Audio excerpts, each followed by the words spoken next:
Good morning, St. Francis. Good morning, people of God. It is Sunday, the 18th day of February 2024. It is the first Sunday of Lent. This is the first day of Lent. If we're going to count the 40 days of Lent, remember the days that followed Ash Wednesday were just days after Ash Wednesday. There was no word of Lent within them. They were the beginning of the Lenten fast, the Lenten practices. Again, those practices that were given to us on Ash Wednesday of prayer, fasting, and almsgiving. Each of those days that then followed Ash Wednesday were dedicated to understanding a little bit more what it means to pray during Lent, what it means to fast during Lent, what it means also then to give alms, which is more than just giving money. Remember, it is always a sense of increasing our concern and our awareness of the needs of others, especially those who perhaps are the most poor and marginalized among us.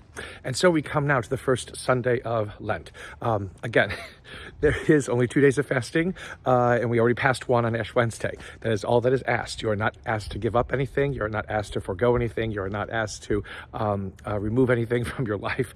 You are supposed to basically focus on those things that allow us to truly live the life that we are called to live as believers in this world. Nothing more and nothing less. So beginning today until sometime in the afternoon of Holy Thursday are our 40 days of Lent, which includes the Sundays. That's why it is the first Sunday of Lent.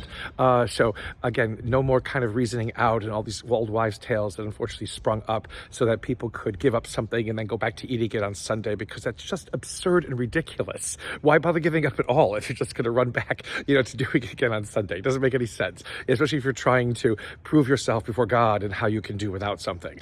Just running to Sunday to get it's a ridiculous little hamster wheel that we don't really need to involve ourselves in, but somehow things arise within our faith tradition that are just absurd and ridiculous, and that's one of them. So, first Sunday of Lent. First Sunday of Lent is always, it was always focused upon Jesus' temptation in the desert. Jesus goes out into the desert for 40 days, hence the 40 days of Lent, and there he is tempted by Satan, by the devil, whatever it is.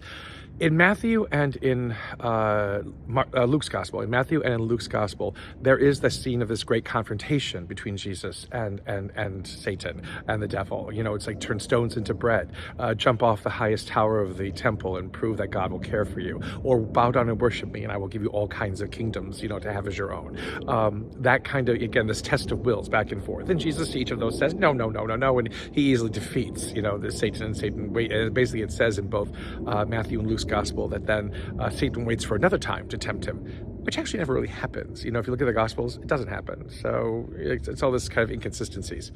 The wonderful thing about Mark, because we are in the year of Mark, is that there is no great confrontation. There is nothing between Jesus. There's no exchange between Jesus and Satan. All it says is that Jesus is led into the desert after his baptism, where he is tempted by the devil, and then he's among the wild beasts, and angels come and wait upon him. It's kind of like a Club Med, with a little bit of the devil in between, I guess. But that's about it. Angels are waiting upon him. He's with the wild beasts. It's all kind of nice and wonderful. And then he leaves the desert and he begins the proclamation, which is, again, his mission to do, which is the time of fulfillment is at hand. The kingdom of God, is at hand. The time of fulfillment is now. The kingdom of God is at hand. Repent and believe in the good news. Believe in the gospel. And that's basically the whole gospel. It's very short. It's very to the point, just like everything in Mark is. And so what are we supposed to do with this? There's no great battle of wills between Jesus and Satan. How are we supposed to understand what to do in this time of temptation? Well, again, what Mark's gospel basically shows us is that this is not a time for penitence. It's not a time, although it is a time for penitence, but it's not a time to be focusing upon, let's make the best confession and let's get the best penance or whatever in this season. It's supposed to be attentive to the reign of God that is among us, that the time of fulfillment is at hand. Again, repent is used in Mark's gospel, but remember, repent always means to be awake, to wake up, to awaken ourselves, to what is important, what matters, where our true focus needs to be, to get rid of the distractions, to get rid of all those things that stand in the way of us trying to understand, ourselves and why we have been created, and this wonderful, loving God who called us into creation. Wake up to those realities. Again, our catechumens, all this time, now as they move into becoming the elect at the beginning of Lenten season, have been taught to hear the echoes of God in all of creation, the echoes of God's love, of God's mercy, of God's care, which can become drowned out or diminished or dimmed because of the great noise and distractions that we as human beings create for ourselves, trying to be right, trying to be in control, trying to be all powerful. It is a time in which we are supposed to let all of that go so that we too can listen to God's echoes of creation and know that the kingdom of God is at hand. A kingdom of love, of forgiveness, of giving of ourselves to great extent, of mercy, and of being less judgmental.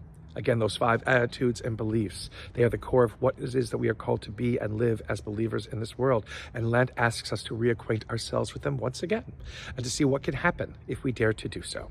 A blessed beginning of our Lenten journey of St. Francis and people of God. May the Lord give you his peace.